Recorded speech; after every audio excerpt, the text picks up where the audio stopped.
Welcome to Journey Through the Gospels.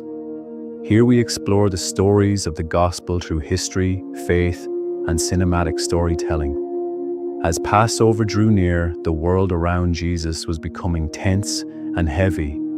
Jerusalem was filling with pilgrims, and the religious leaders were already looking for a quiet way to seize him. The public still listened to him gladly, so his enemies had to move carefully.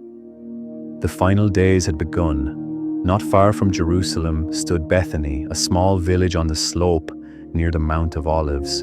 It was close enough to the city to feel the pressure of what was coming, yet quiet enough to offer rest. Jesus often stayed there during those final days. In the shadow of the cross, Bethany became the place where love and betrayal were both revealed. The Gospels tell us of a supper in Bethany. Matthew and Mark placed the meal in the house of Simon the leper. John tells us this was Bethany, the village of Lazarus, Martha, and Mary, and he draws our attention to the family that loved Jesus deeply. However the details are told, the moment is intimate still and full of meaning. Jesus is at the table. The room is lit with the warm light of evening. Guests recline and speak quietly over the meal.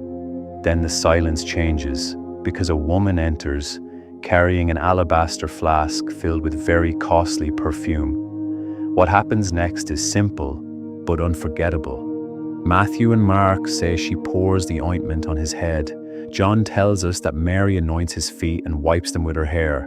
The house is suddenly filled with the fragrance of pure nard, and everyone in the room understands that something costly has just been poured out. This is not a small gift. It is not a casual gesture.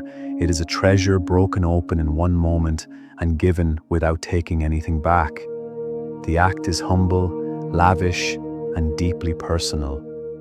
No one can pretend not to notice it, but not everyone sees the same thing. Some in the room begin to object. John names Judas Iscariot as the one who speaks most sharply, asking why the perfume was not sold and the money given to the poor. Matthew and Mark also show indignation rising among those present, as if this act of love were somehow wasteful. Then Jesus speaks, and the whole room must listen. He tells them to leave her alone. He says she has done a beautiful thing to him. What others are calling waste, Jesus receives as honor. He goes even further. He says that she has prepared him for burial. These words fall heavily over the meal. The fragrance in the room is now joined to the thought of death, and once again Jesus makes clear that he is moving towards suffering, even while many around him still do not fully understand. In that moment, the woman sees what others miss. She does not speak long words. She does not defend herself. She simply gives what is precious to Christ.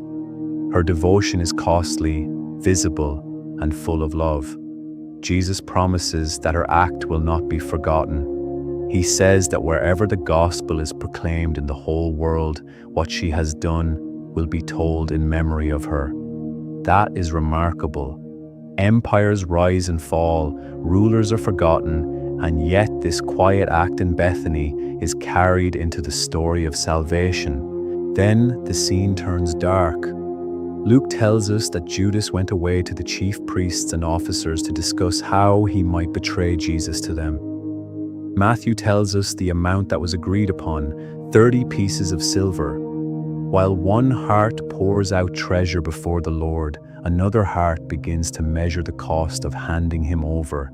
This is why Holy Wednesday remains so piercing. The contrast is painful, and it is meant to be.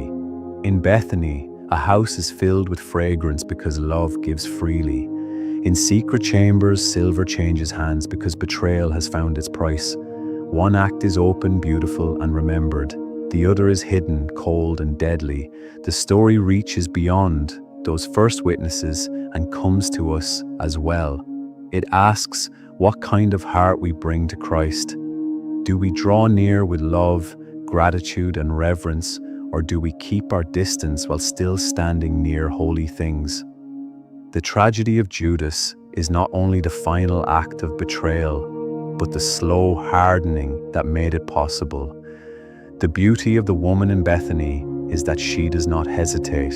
She sees that Jesus is worthy of what is precious. She does not count the cost the way others do. She answers his presence with devotion, and that devotion becomes a lasting witness in the gospel. So Holy Wednesday places before us two paths: the fragrance of love or the cold sound of silver, a gift poured out before Christ, or a heart quietly turning away from him. As the Passion draws near, Bethany teaches us that the true condition of the soul is revealed by what it does with Jesus. Thank you for watching. If you enjoyed this story, please subscribe for more gospel stories.